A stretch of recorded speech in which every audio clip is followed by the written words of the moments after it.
Aleluia! Boa tarde, povo de Deus. Vamos sentar em nome de Jesus.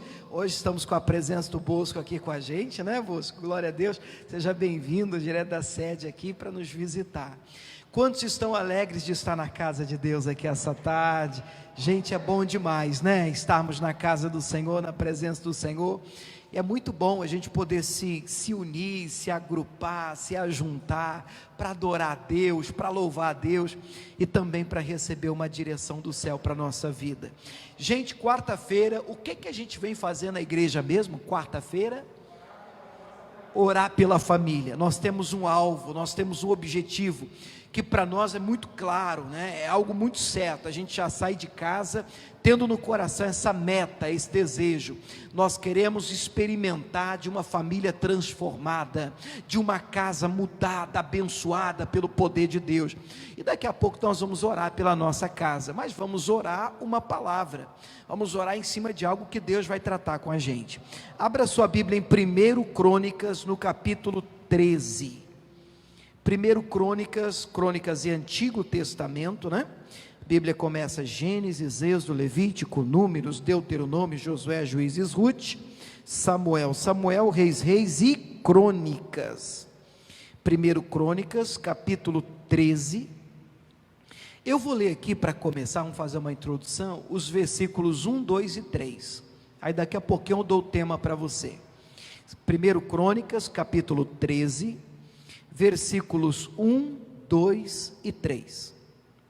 O texto diz assim: E teve Davi conselho com os capitães dos milhares e dos centos, e com todos os príncipes, e disse Davi a toda a congregação de Israel: Se bem vos parece, e se isso vem do Senhor, nosso Deus, enviemos depressa mensageiros a todos os outros irmãos em todas as outras as terras de Israel, e aos sacerdotes e aos levitas com eles nas cidades e nos seus arrebaldes, para que se ajuntem conosco. Aí vem o 3, aí eu queria que você lesse o 3 comigo, pode ser em voz alta, vamos tentar?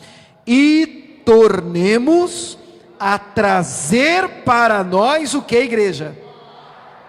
A arca do nosso Deus, porque não a buscamos nos dias de Saul. Nós aqui já sabemos que Saul foi o primeiro rei de Israel, e depois de Saul vem Davi, o homem segundo o coração de Deus. O que era a arca do Senhor, gente? O que era a arca de Deus? O que ela representava? A própria presença de Deus. Era aquele baú grandão, você já deve ter visto foto, né? Ou pelo menos em filmes, às vezes a gente vê bastante, aquele baú grandão de ouro, revestido todo de ouro, ouro maciço, aquela tampa que tinha aqueles 2 querubins com as asas abertas, e argolas assim para poder colocar os bastões do lado e poder carregar aquela arca. Aonde a arca da aliança, ou arca do Senhor, estivesse, ali a presença de Deus também estaria. Ela representava a própria presença de Deus. Então toda vez que eu falar hoje aqui, ó, arca de Deus, você vai entender presença de Deus. Eu falei arca da aliança, presença de Deus. Ou arca da aliança ou arca de Deus, é a mesma coisa, é a presença de Deus. Amém? Vamos fazer o teste? Arca de Deus, presença de Deus. Arca da aliança, presença de Deus, a mesma coisa. Então toda vez que eu falar para a mensagem de hoje, a arca da aliança é a presença do Senhor. O que vale para a gente aqui de cara? Nos dias do rei Saul, que foi o primeiro rei, o próprio Davi aqui, quando ele faz a proposta de trazer de volta essa arca, ele diz, vamos buscar esta arca, a arca de Deus, a arca do Senhor, a arca da aliança, porque nos dias de Saul, ela não foi buscada.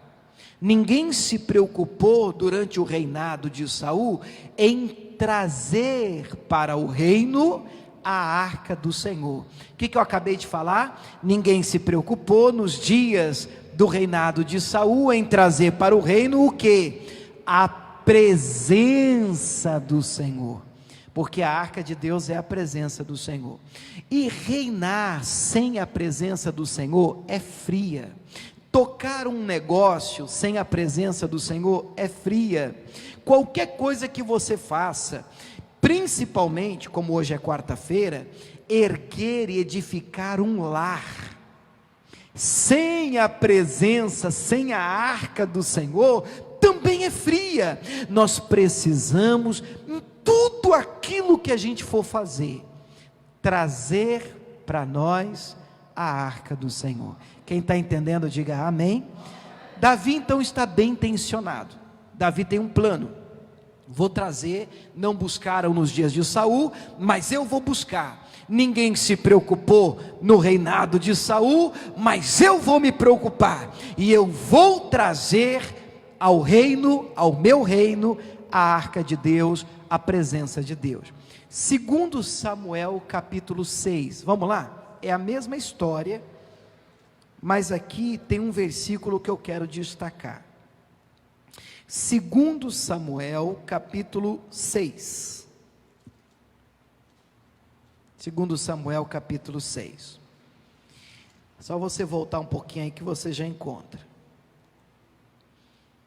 Segundo Samuel capítulo 6, a partir do versículo 1, o Davi já está preparado para trazer aqui a arca do Senhor. E aí nós vamos resumir aqui pelo menos, porque é só para a gente ter uma introdução. E aí nós vamos entender que Davi está animado, cheio de boa intenção. O que o Davi quer fazer? O Davi quer trazer a arca de Deus, a presença de Deus para o reino dele. Então Davi prepara tudo. O Davi compra até um carro, ou manda fazer um carro novo de bois, uma carruagem nova, aonde ele coloca a arca de Deus. E ali todo mundo se alegrando para trazer a arca de Deus, fazendo festa, ele dançando, ele pulando na presença do Senhor. De repente, um tal de Uza, provavelmente você já deve ter ouvido falar dessa história, mas a arca tropeçou, o carro tropeçou, os bois tropeçaram, a arca ia cair, e esse tal de Uza, que ia ali também guiando o carro, estendeu a mão e tocou na arca, para que ela não caísse. Na hora que ela tocou na arca do Senhor, ele caiu duro no chão na hora, ele morreu. E foi uma tragédia isso, que uma vez nós entendemos isso aqui, que não é porque você tem boa intenção que vale qualquer coisa. Nós precisamos servir a Deus do jeito de Deus.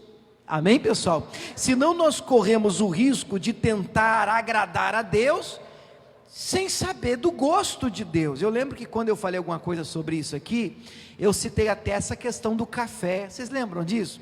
Eu falei assim, gente, imagina que eu vou fazer uma visita na sua casa, e você, para me agradar, me oferece um café, mas você não procura saber do meu gosto, se gosta com açúcar, sem açúcar, se é fraco, se é forte. Aí lá vem você com aquele café. Eu lembro que eu falei até do café cubano, um café que eu provei uma vez só na minha vida lá fora do país. Irmão, tem gente que ama, para mim não deu, muito forte.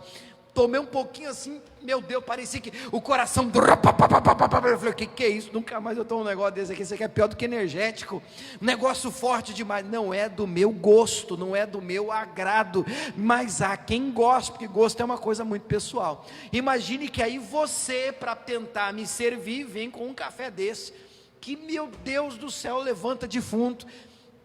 Sua intenção é boa, porém vai acabar não me agradando, porque você antes não procurou saber do meu gosto. Foi o erro que Davi cometeu.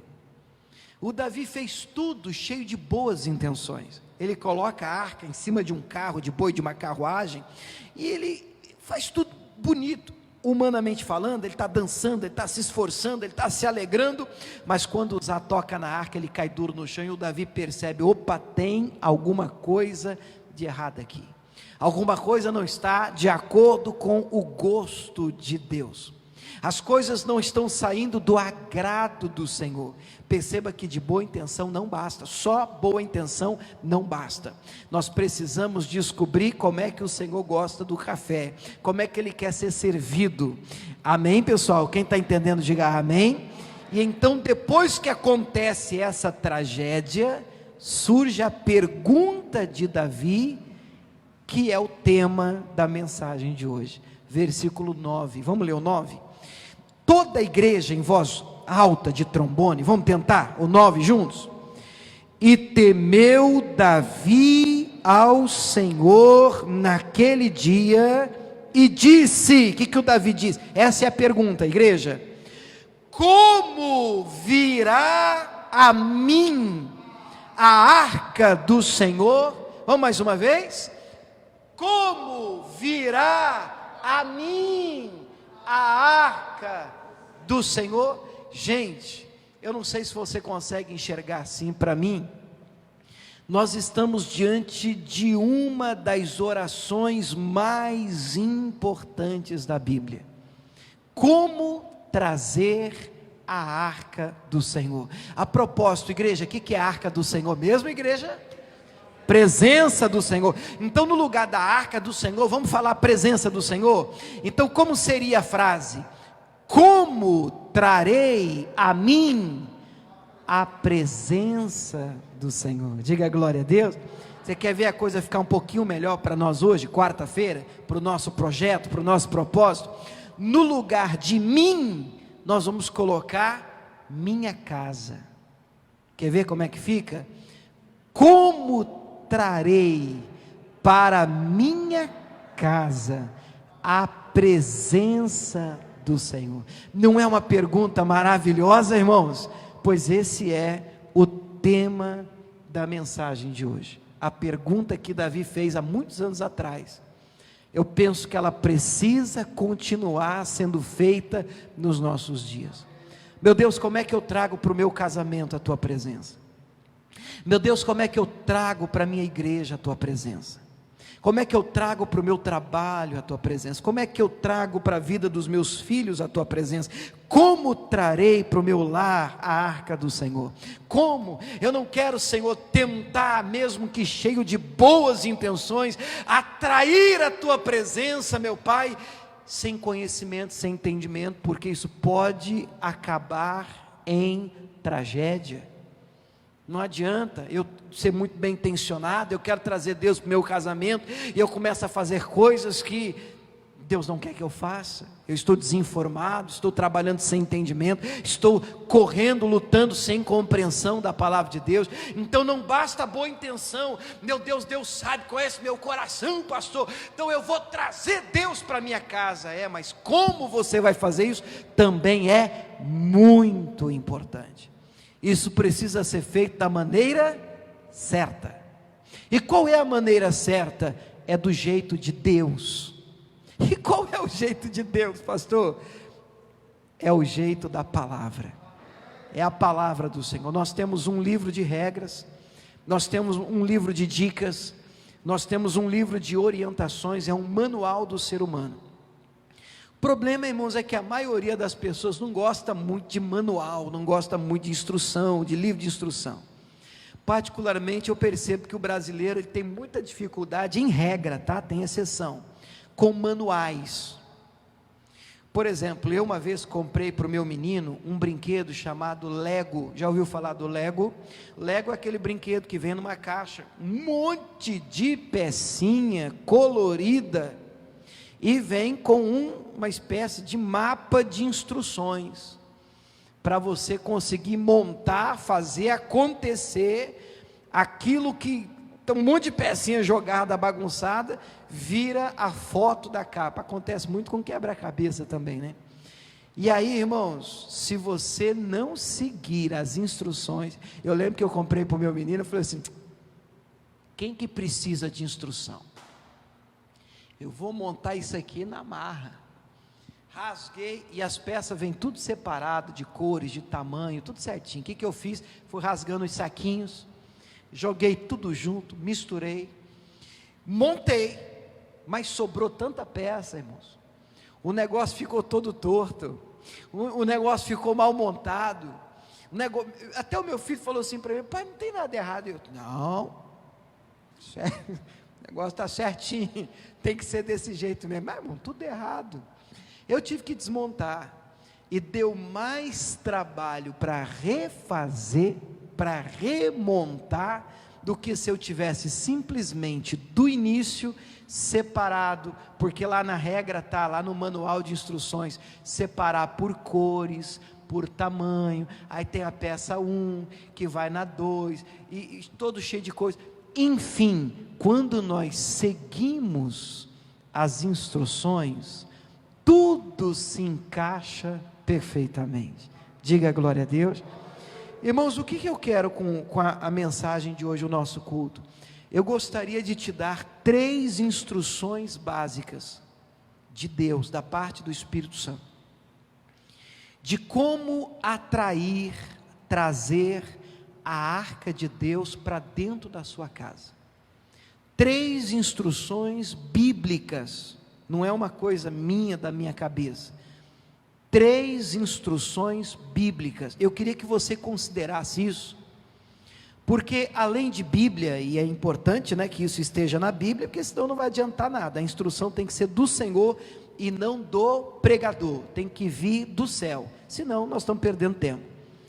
Mas também tem uma pitada aqui, irmãos, de tudo aquilo que a gente tem experimentado ao longo desses anos, pregando e atendendo e lidando com famílias. Eu percebo, irmãos, e claro que não são só 3, a gente podia ficar horas falando sobre instruções de Deus para você atrair a presença dele para o seu lar. A gente podia, tem tanta coisa na Bíblia que a gente podia falar, o nosso tempo não permite, então eu vou falar apenas 3. E por que eu escolhi essas 3? Eu penso que o Espírito Santo tem nos guiado em relação a isso, porque são as que, na minha opinião, aí eu estou falando de William agora, minha opinião, são as que são mais desrespeitadas nas famílias de hoje. São situações, são princípios que eu mais vejo sendo quebrado dentro de um lar, de uma casa. E aí as pessoas têm muita dificuldade em trazer a arca, quando estes princípios eles não são cumpridos, eles não são praticados, eles são quebrados. Número 1, anote aí, João 13:15, dê o exemplo. Qual que é o primeiro princípio? Dê o exemplo. Vamos comigo? Qual que é o primeiro princípio? Dê o exemplo. Quem que tem que dar o exemplo? Nós temos que dar o exemplo. Tem alguém na sua casa que você quer ver rendido a Jesus? Pode ser a esposa, o marido, um parente próximo ou distante. Não vai adiantar nenhuma campanha do planeta, irmão, acredite em mim, em nome de Jesus. Você pode beber o vinagre ungido se você encontrar esse negócio. Não vai resolver se o que eles estiverem vendo for diferente, o que eles estiverem ouvindo for diferente do que eles estão vendo na sua vida. Você precisa dar o exemplo. Aqui em João 13:15, a Bíblia diz assim, Jesus diz, né? Porque eu vos dei o exemplo, para que, como eu vos fiz, façais vós também. Vamos ler todo mundo junto, irmãos? Porque eu vos dei o exemplo, Jesus falando, eu dei exemplo, para quê? Para que, como eu vos fiz, façais vós também. Irmãos, as pessoas elas estão mais ligadas naquilo que elas estão vendo, do que nas palavras que estão sendo ditas, que estão sendo liberadas. Se as nossas palavras não estiverem em conformidade com o comportamento nosso, não vai dar certo. Elas não vão comprar a mensagem, elas não vão abraçar aquilo que está sendo dito. Imagine uma mãe que, quando o filho quebra uma louça em casa, estou aqui criando aqui agora, imagina a cena, o menino quebrou e a mãe sabe que foi o filho que quebrou, o Joãozinho, sempre é Joãozinho, né? Vamos chamar ele de Joãozinho, quebrou uma louça em um prato, e aí na hora que a mãe pergunta assim, Quem quebrou esse prato aqui? Olha o Joãozinho. Filho, foi você, filho, que... Ela sabe que foi ele. Filho, foi você, filho, que quebrou esse prato, Joãozinho? Não, mãe, eu não. Filho, mas por que você está mentindo para mim? Aí você vai pesquisar, você vai ver que a mãe é aquela que quando toca o telefone, e o filho atende, ela diz, fala que eu não tô. Fala que eu não tô. Aí na cabeça do guri, do menino, fica uma confusão, diz assim, peraí, mas... Aí a mãe, na hora do prato, não pode mentir, menino. Aí na cabeça do menino fica, peraí, mas só vale a regra para mim?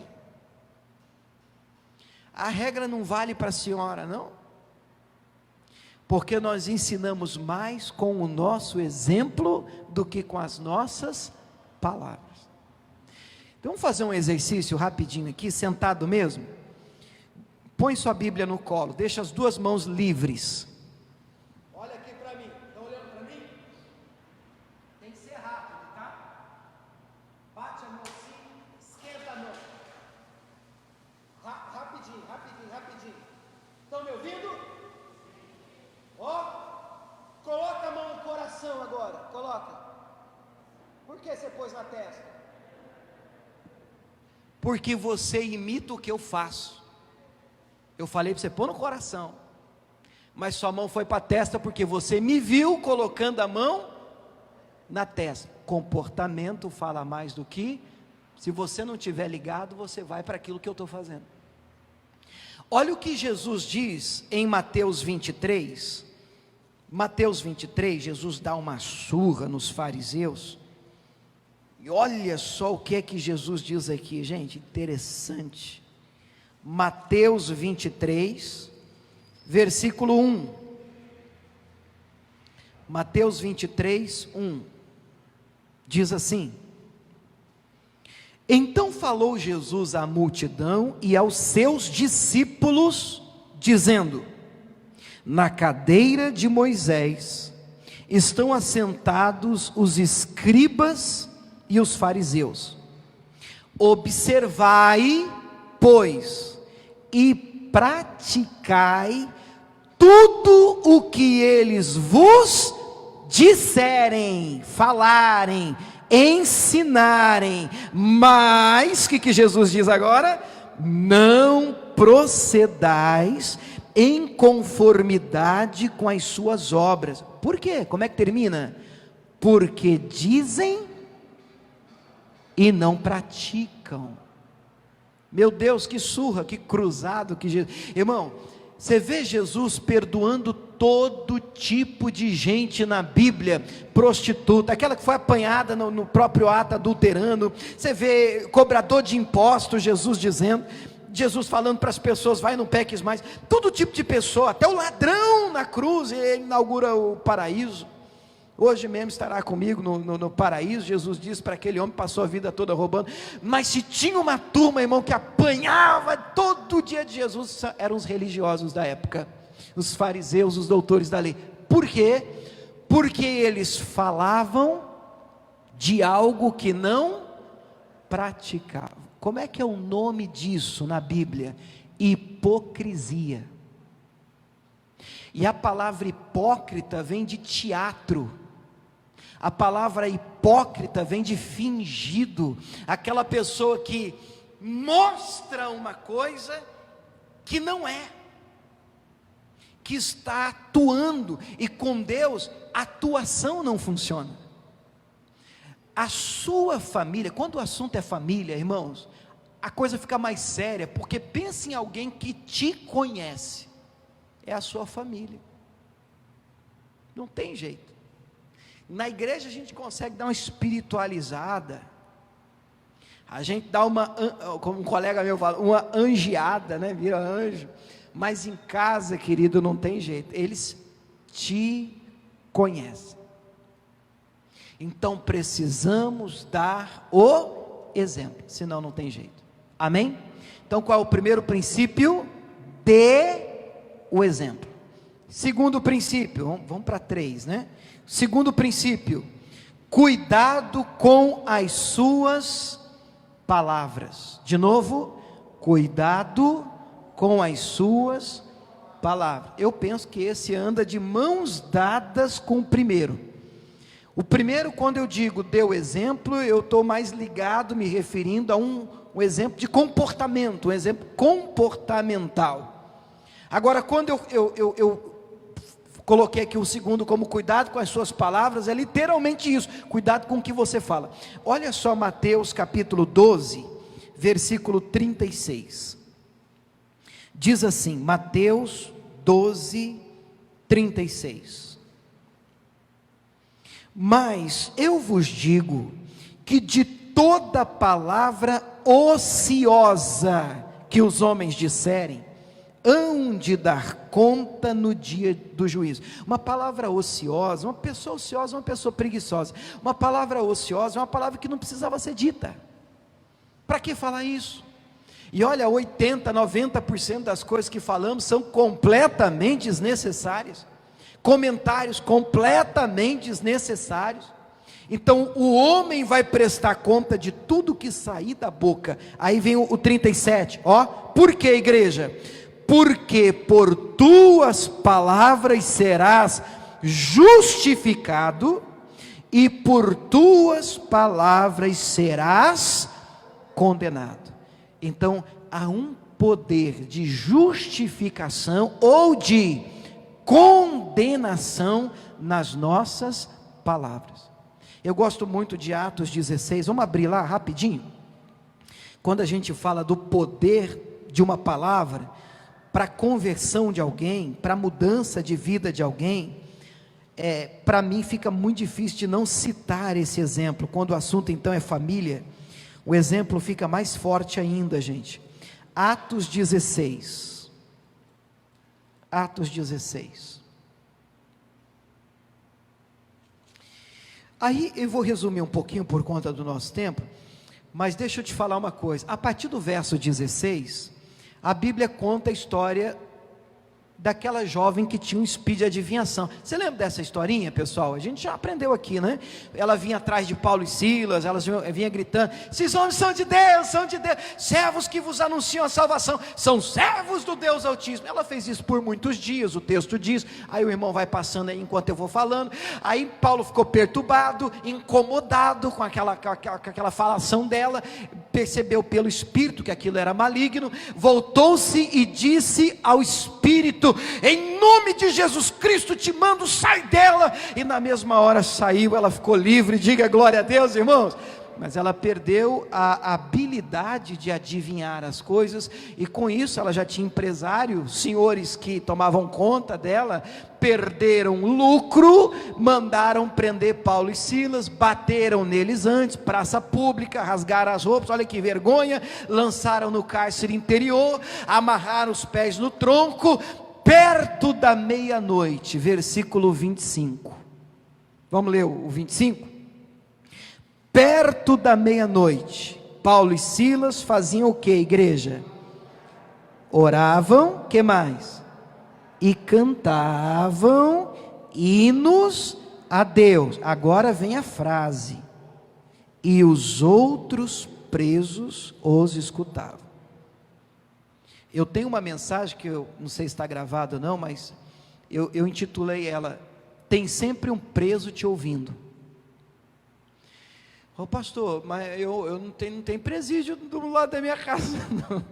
Quando eu falo preso, eu entendo que tem tanta gente presa nas mãos de Satanás, e às vezes um parente seu pode estar preso no entendimento errado, pode estar preso numa convicção errada, numa crença equivocada, preso num sentimento, preso num pensamento, preso numa mágoa, num rancor, e precisa de liberar alguém, de perdoar alguém, mas aquela angústia vai corroendo como um veneno, como um ácido no coração da pessoa, porque a falta de perdão, ela prende, ela deixa a pessoa cativa. Então existem diversos tipos de prisões. Agora deixa eu te falar uma coisa, por mais encapetada que uma pessoa seja, aqui eu só tenho gente de Deus, amém?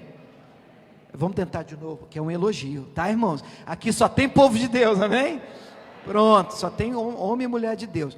Agora, por mais encapetada que seja uma pessoa, pode parecer que não, mas ela sempre está te observando, de olho em você, ouvindo você, reparando o crente. E isso é muito notório quando o crente dá uma pisadinha em falso. Alguém já diz: ei, você não é crente, você não vai na igreja lá do CPA, não é assim? Você não diz que é de Jesus? Porque eles estão tudo errado, mas estão de olho naqueles que dizem representar o Senhor. Tem sempre um preso te ouvindo. Agora, a pergunta é: o que é que eles escutam perto da meia-noite? Eu não disse perto do meio-dia, vamos entender a diferença.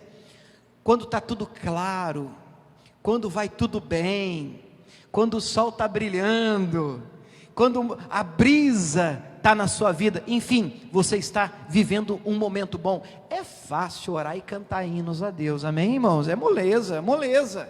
Não precisa nem ser o crente da igreja para fazer isso. Agora, e quando o tempo fecha, e quando os pés estão no tronco, amarrados, e quando as portas estão fechadas, meu Deus, não consigo um negócio, eu não consigo nada de bom, não consigo um trabalho, eu não consigo, está tudo amarrado, está tudo fechado.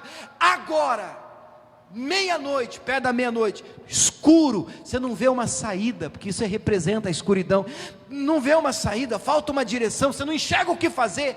Agora eu quero ver você orar e cantar hinos a Deus, porque quando as coisas não vão bem, a gente está passando um tempo de luta. Olha para mim, olha aqui o pastor, ó. Os presos da cela do lado fazem assim, igreja. Até põe assim o ouvido assim. É isso que o seu filho faz. O dia que você pede um emprego e chega de cabeça quente em casa, é assim que a esposa que não é convertida vai fazer. Eu quero ver o que é que vai sair da boca dele agora.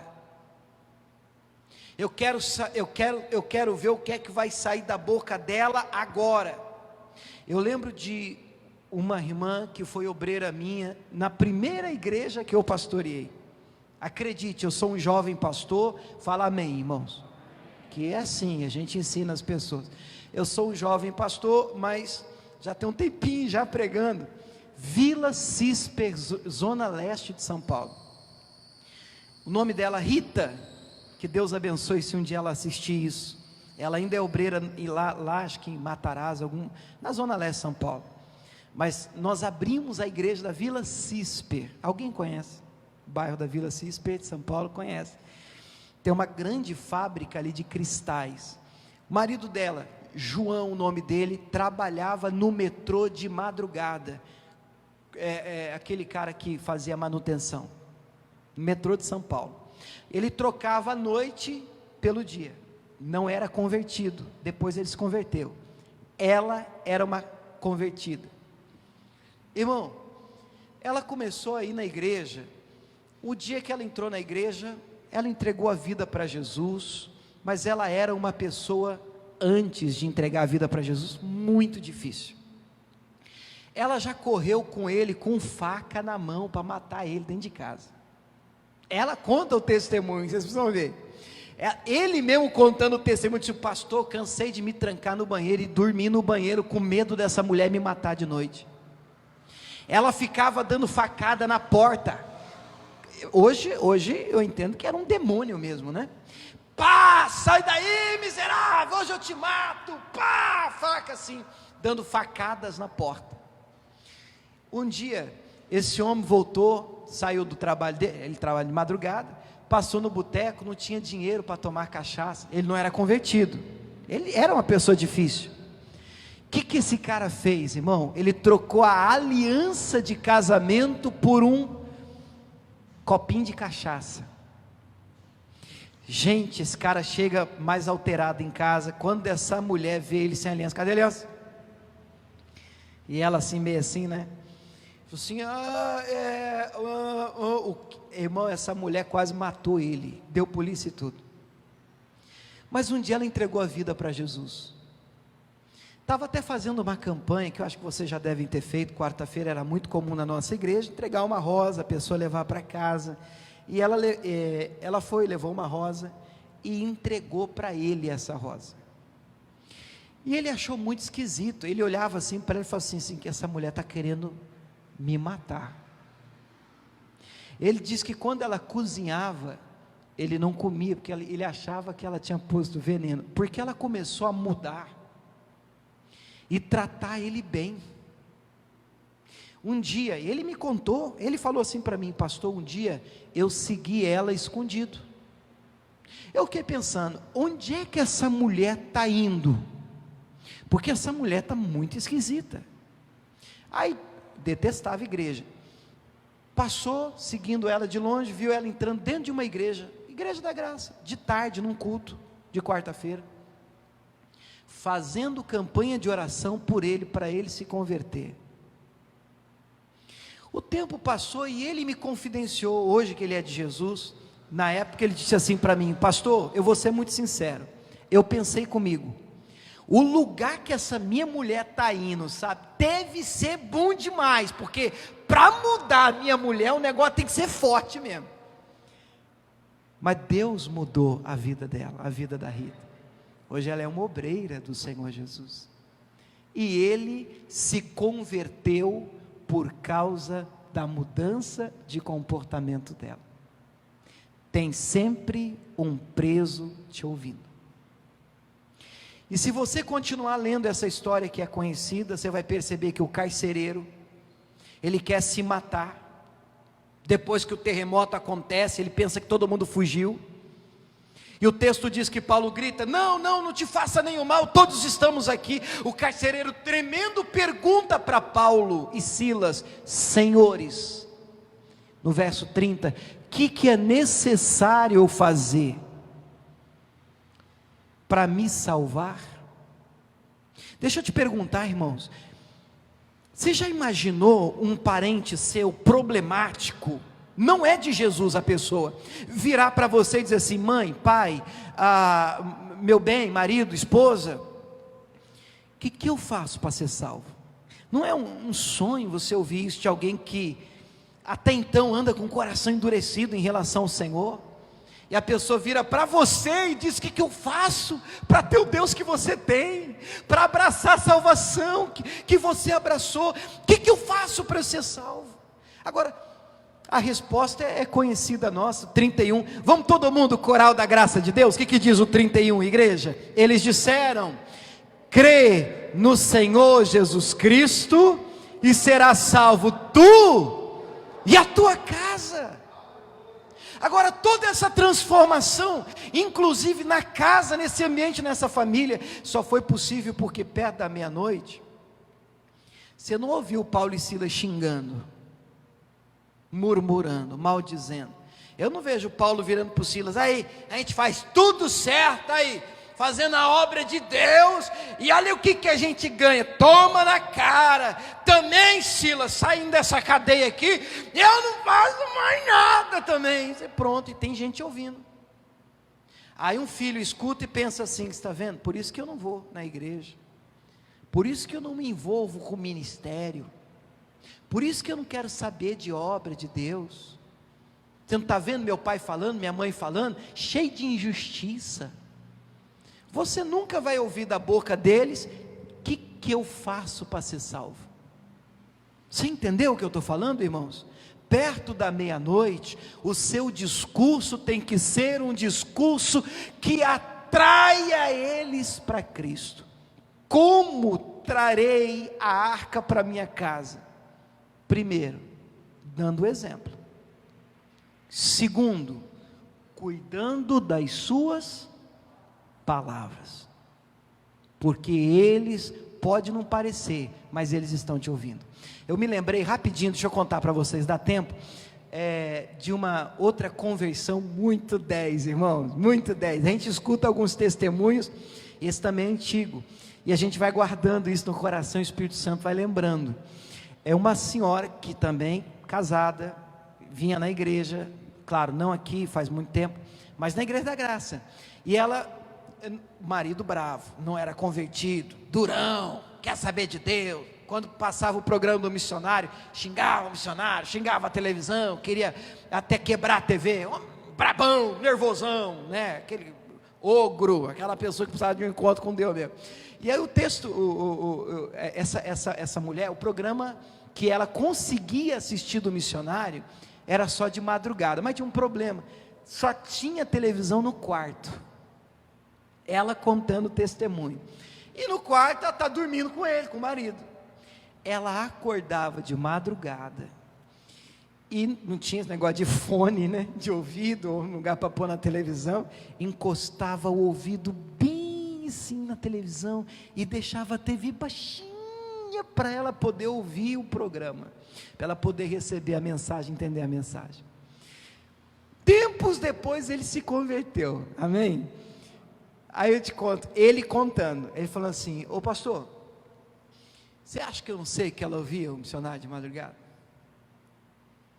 Às vezes eu ficava até assim, puxa vida, está muito baixo, não estou conseguindo ouvir. Ele queria que ficasse um pouquinho mais alto, para poder, ele já estava ouvindo, mas não dava o braço torcer, não queria ceder, mas ele sabia, ele via, e ficava ali, parecendo que estava dormindo, mas ele estava ouvindo. E aí tinha dia, aquele dia, puxa vida, não dava para entender tudo, porque ela deixava muito baixinho, ele queria que aumentasse, a palavra foi entrando, e ele foi mudando. Primeiro princípio, dê o exemplo. Segundo, cuidado com as suas palavras. Terceiro e último, Efésios capítulo 3, como trarei a arca para minha casa, igreja? Como? Orando e buscando a Deus por eles, pela minha casa, pela minha família. Ô pastor, e por que está em terceiro lugar? Eu não quero dizer necessariamente que isso tem que vir em terceiro. Eu penso que orar e buscar a Deus tem o seu lugar de prioridade na vida de todo crente, mas por favor, não fique escandalizado com o que eu vou te falar. Não vai adiantar você orar e buscar Deus se você não der o exemplo, e se as suas palavras não estiverem alinhadas com a palavra de Deus. Você pode ser a pessoa de mais oração da igreja, você pode ser a pessoa que mais, pastor, nem durmo, pastor, é hora de madrugada, eu acordo, e já vou dormir, assim, já, não, só oração, meu Deus, e amém, toda oração é bem-vinda, e não é disso que eu estou falando, mas a falta de um testemunho, de um exemplo, e de uma conversa alinhada com a palavra de Deus, pode jogar Baygon, veneno, em todas as orações e súplicas que você fizer. Então, dar um exemplo, e ter um cuidado com o seu discurso, com as suas palavras, na minha opinião, elas precisam vir antes, porque elas vão validar, elas vão fazer valer as suas orações. Amém, irmãos? Quem está entendendo, diga glória a Deus. Efésios 3,14 é um texto que há um tempo atrás a gente leu aqui, e eu acredito que alguns de vocês conheçam. Efésios 3,14, vamos ler? Por causa disso, me ponho de joelhos perante o Deus de nosso Senhor Jesus Cristo, de qual toda a família no céu e na terra toma o nome. Vamos parar um pouco aqui, vamos nos lembrar, porque eu acho que nós conhecemos já esse texto. Eu penso que existem causas pelas quais vale a pena dobrarmos os nossos joelhos. O que é dobrar o joelho? É orar. Quando você lê na Bíblia, dobrando os joelhos, o texto está falando, orando, não significa, pelo amor de Deus, não me entenda errado, não significa que eu só tenho que orar de joelho dobrado, não é esse o caso. A posição física, para mim, tudo bem, é importante que você ande em reverência ao Senhor, mas eu penso que não é disso que o texto está falando. Importante é orar, e orar por esta causa. E qual é a causa pela qual, claro, existem várias causas pelas quais vale a pena orar. Mas sem sombra de dúvida, irmãos, vocês hão de concordar comigo, a família é uma delas. Vale a pena orar pela família, irmãos? Jesus, vamos tentar de novo. Vale a pena, irmãos, orar pela família, gente? Claro que vale. Nós precisamos dobrar os joelhos pela nossa casa. Para quê? Vamos, coloca o 5 para a gente. Vamos, já está no 5? Isso. Para quê? Não sei se eu pulei. Vamos coloca o 4. Você pôs o 6, né? Ih, está no 7. É o 4. Isso. Por causa disso, me põe de joelhos. Agora, eu estou falando 14, né? Daqui eu estou vendo 15, então vamos lá. Eu estou lendo errado aqui, 14, agora 15. Do qual toda a família, 16. Para que segundo as riquezas, 17. Aqui fica mais claro. Vamos ler esse 17 juntos? Para que Cristo habite pela fé no vosso coração. Então nós oramos pela nossa casa, pela nossa família, para quê? Para que Cristo passe a habitar, morar, fazer morada no coração deles. É possível que muitos dos nossos parentes e familiares ainda não tenham Jesus morando no coração, não entregarem o coração a Jesus, mas nós oramos, nós dobramos os joelhos, nós clamamos para que Cristo possa habitar naquele coração. Diga amém, gente. Pastor, e até quando, pastor, essa oração? Paulo faz uma declaração em Gálatas 4,19, coloca aqui para a gente, que a gente vai ganhando tempo, a gente já vai orar. Gálatas 4,19, olha que declaração que o apóstolo Paulo faz aqui, gente, vamos ler juntos? Meus filhinhos, olha o que ele diz agora, irmãos, por quem, de novo já fala muito, né, irmãos? De novo, mais uma vez, eu sinto dores de parto. Até quando? Até que Cristo seja formado em vós. Bom, eu obviamente não sei o que é dor de parto, mas você, mãe, que teve o seu filho de parto normal, você pode imaginar. Você pode entender esse texto melhor do que eu. Paulo está dizendo, ele gerava filhos na fé, e quando ele escreve aos crentes, aqui ele está dizendo, olha, de novo, dores de parto eu sinto por vocês, meu Deus do céu, como dói gerar vocês, e até quando vai doer, pastor? Até quando eles vão me dar trabalho, pastor? Até quando eles vão me dar dores? Ele mesmo diz no final, até que Cristo seja formado dentro deles, irmãos, até que Cristo tome conta da vida deles, nós vamos ter que continuar orando, lutando, batalhando. Amém ou não amém? Mas isso não é para te desanimar, isso é para te encorajar. Meu Deus, eu vou continuar lutando por eles. Atos capítulo 3, prometo, é a última. Em Atos 3, vamos ler o verso 5, que a gente já vai direto ao ponto. Pedro está entrando no templo, tinha um coxo, e é aquele momento em que o coxo pede uma esmola, e ele diz, eu não tenho prata, eu não tenho ouro, mas o que eu tenho, isso eu te dou. Em nome de Jesus Cristo, o Nazareno, levanta-te e anda.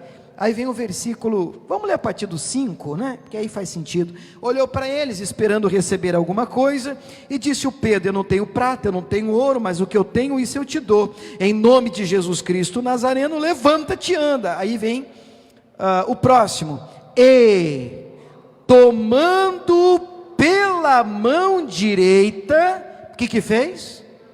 O levantou, e logo os seus pés e tornozelos se firmaram.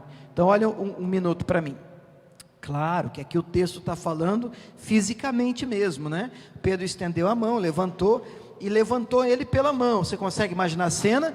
Ficou segurando ele, levantou ele pela mão, firmando ele assim, até ele ficar firme com as pernas. Aí o Pedro soltou. E trazendo isso para o espiritual, como é que isso se aplica? Até quando, pastor, eu tenho que ficar sustentando um parente em oração? Até quando eu tenho que ficar erguendo ele, pastor, na fé? Até ele se firmar.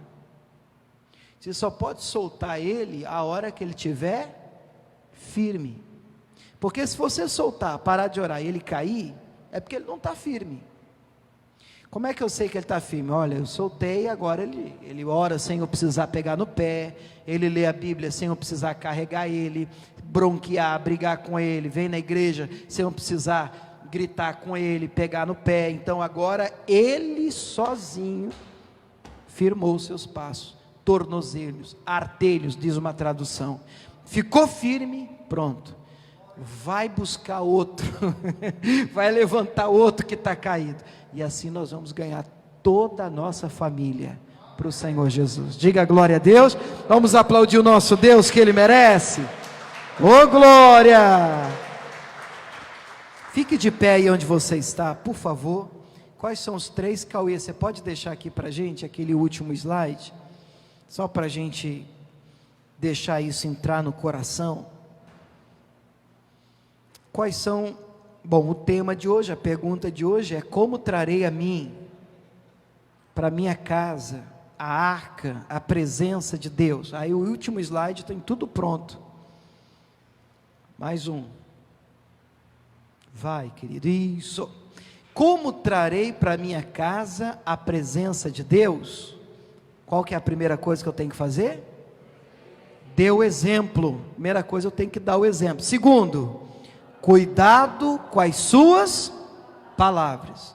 E em terceiro, orando e buscando a Deus por eles. Aqui na igreja, a gente vai fazer o número 3 agora. Amém? Mas aí você tem que me ajudar, porque daqui a pouco você vai embora, você vai cruzar essa porta aqui, e aí na sua casa você tem que viver o número 1 e o número 2. Você tem que tomar cuidado com o seu comportamento, e você tem que tomar cuidado com as suas palavras. Senão não tem igreja que muda a sua casa. Não tem igreja, não tem campanha, não tem pastor, pode ser o melhor pregador, pode ser um anjo. Se a gente não cumprir pelo menos esse tripé, essas 3 coisas, não vai dar, não vai funcionar. Guarda no teu coração isso. Amém? Fecha os teus olhos, vamos orar. Meu Deus, nós estamos na tua casa, muitos, meu Pai, nos acompanhando, é verdade, em casa. Meu Deus, quarta-feira é o dia que nós oramos pela nossa família, é o dia que nós intercedemos pelo nosso lar, é o dia, meu Deus, em que nós entramos em guerra em favor da nossa casa, em favor da nossa família, meu Deus, e nós levantamos aqui agora a nossa voz, meu Deus, nós nos unimos agora, meu Pai, em fé, em guerra, em batalha, e dizemos a toda a força do diabo, a toda ação maligna, em nome de Jesus, começa a bater em retirada. Meu Pai, eu oro primeiramente por aqueles que aqui estão, por aqueles que se dizem do Senhor, por aqueles, meu Pai, que são representantes de Ti. Oh meu Deus do céu, perdoa os nossos erros e pecados, perdoa-nos, meu Pai, pelas vezes em que nós damos mau testemunho, uma palavra é mal falada, maldita, um comportamento, meu Pai, escorrega pelos dedos, meu Deus, e uma pessoa pode não nos converter, não se entregar, meu Deus, por conta, meu Pai, de um mau testemunho, de um comportamento não condizente com a tua palavra. Meu Deus, ajuda, meu Pai, a vivermos uma vida que atraia as pessoas para Ti, que as pessoas desejem se aproximar do Senhor, olhando para nós, em nome de Jesus de Nazaré. Meu Deus, nós oramos por esta casa, nós oramos agora por esta família. Diga o nome daquele filho, daquela filha, daquele parente, daquele marido, daquela esposa, em nome de Jesus de Nazaré. Meu Deus, nós levantamos aqui a nossa voz dizendo: cerca esta casa, cerca esta família, cerca este lar, em nome de Jesus. Nós também usamos a autoridade do nome de Cristo. Eu digo, demônio do inferno, você, espírito do erro, espírito do engano, que tem fechado os olhos do entendimento daquele homem, daquele garoto, daquele jovem, daquele filho, daquela filha, em nome de Jesus, eu te repreendo. Entre em guerra agora, pai, entre em guerra agora, mãe, entre em guerra agora, marido, esposa, em nome de Jesus. É a sua casa, é a sua família. Ah, meu Deus, como trarei a arca? Essa é a pergunta. Como é que eu faço, Deus, para atrair o Senhor para minha casa, para o meu lar?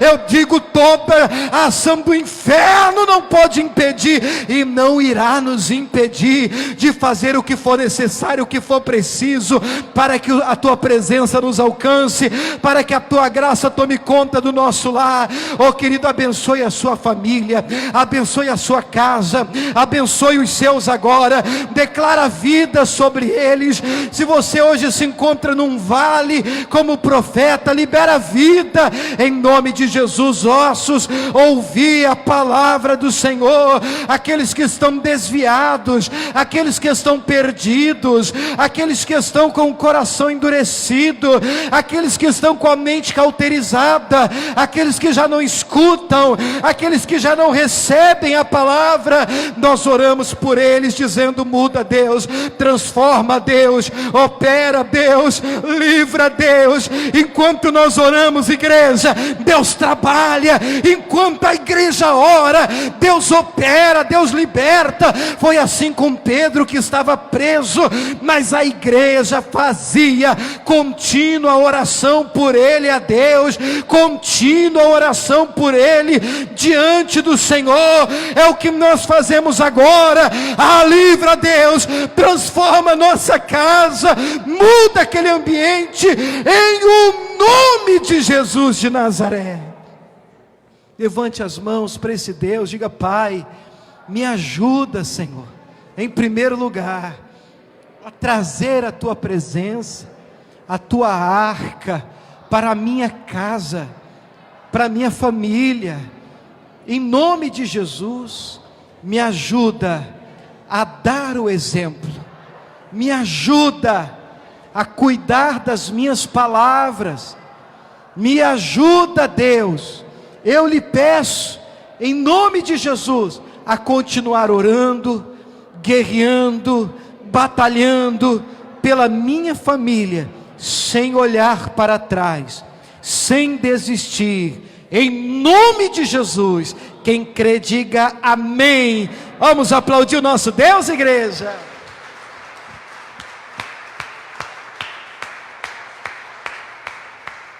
Oh glória, amém. Pode sentar em nome de Jesus. Eu e a minha casa serviremos ao Senhor, amém? Se você trouxe a sua ajuda, os obreiros vão passar aí, envelopes de dízimo, de oferta. Precisa, só você levantar a mão, pedir, eles passam a maquininha também, enquanto eu falo com aqueles que estão em casa, nos acompanhando. Durante a semana os nossos cultos ainda têm sido apenas 5 horas da tarde, vamos ver como é que vai ficar essa questão de decreto, e eu vou avisando todos vocês também. Mas domingo, por exemplo, os cultos são normais, nós temos 4 reuniões, domingo, todas presenciais. Sexta-feira agora tem reunião, 5 da tarde, presencial, também como hoje, quarta-feira. Agora, no domingo nós temos 4 cultos, 7h30 da manhã, 10 da manhã, 4 da tarde e 6 da tarde, tá? Vocês estão convidados em nome de Jesus de Nazaré, e claro, aqueles que não puderem vir, pode continuar nos acompanhando. Se é a primeira vez que você está nos assistindo no culto online, seja bem-vindo, viu? Que Deus abençoe você. Estamos em Cuiabá, no estado do Mato Grosso, na Igreja da Graça de Deus, no bairro do CPA 4. Agora, se você já é membro daqui da nossa igreja, e está nos acompanhando também, saiba que você pode continuar ajudando a obra de Deus, pelo menos de 2 maneiras, tá? Você pode passar por aqui, pessoalmente, deixar a sua contribuição, é a primeira opção, ou você pode, como muita gente tem preferido, você pode fazer a sua doação online. Você pode fazer um depósito, uma transferência online e nos enviar pelo WhatsApp o comprovante do depósito ou da transferência para o nosso controle interno aqui da nossa igreja. Para os irmãos que estão aqui na igreja, está aparecendo aqui no telão as contas, né? E você escolha aquela que for de preferência. Para você que está nos acompanhando ao vivo pelo Facebook, por exemplo, nos comentários aí já tem na descrição as contas, você escolhe aquela que for melhor para você e faça a sua doação, dízimo, oferta, patrocinador.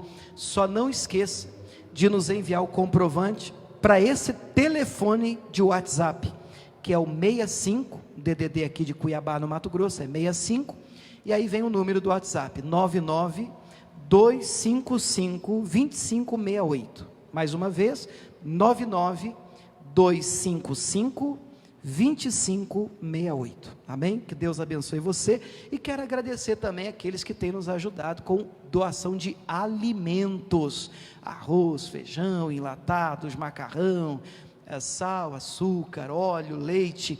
Graças a Deus, a gente tem recebido doações, graças a Deus em primeiro lugar, e o coração aberto de vocês, não só daqueles que estão assistindo, mas daqueles que estão aqui presencialmente. Irmãos, faz uma 360 aí, para mostrar. Irmãos, faz assim, que Deus abençoe vocês também, presente aqui na igreja, né? Nós temos um grupo aqui de coração dado, coração aberto, e irmãos, graças a Deus, eu repito, em primeiro lugar, e a vocês, tem sido possível esse trabalho social, esse trabalho de distribuição de cesta básica, de sacolões, e nós continuamos fazendo, principalmente durante esse tempo. A gente vai, Deus nos dando condições, obviamente, para isso, a gente vai continuar fazendo enquanto o Senhor assim permitir. Fica aqui a nossa gratidão em nome de Jesus, amém? Quem está aqui na igreja, levanta a mão assim, vamos orar, o pessoal que está em casa. Meu Deus, nós liberamos uma bênção para aqueles que estão nos acompanhando, meu Deus, ministrando essa palavra, declarando: eu e a minha casa serviremos ao Senhor, entendendo, meu Pai, que temos parte nisso, precisamos dar o exemplo, precisamos caminhar alinhados à Tua palavra, é a nossa oração, meu Pai, é a nossa fé. Como igreja, abençoamos e declaramos bênção sobre a casa, sobre o lar, em o nome de Jesus de Nazaré, e a igreja aqui diga amém, e vamos aplaudir o Senhor Jesus. Deus abençoe você de casa.